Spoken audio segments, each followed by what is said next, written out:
Hey, we're on location today at Velocity Motorworks. Guys have let us in the shop to do a clutch job on a Hellcat. We'll take you through some of the different tricks to doing it and what you get when you use one of our clutch kits. So with a Mantic clutch, you get a clutch that drives like the OE, it's nice and quiet, and the pedal effort remains light.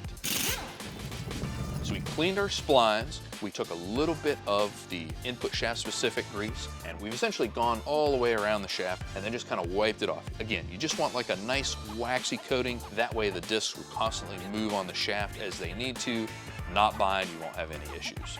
So the second tip, anything that has a single line slaves, you always want to bench bleed or pre-fill this cylinder before you put it in the car. What we'll do is we'll submerge the line in the fluid like such, just cycle it a couple times. It'll push out any air, that way you're sure that you won't have an air bubble hiding in there when you go to do the install.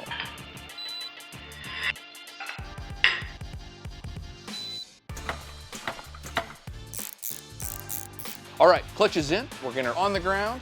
The first 300, 500 miles with the new clutch installed, I want to take it easy on it. A lot of stop and go. Let's just get things up to temperature and let things kind of bed in gently.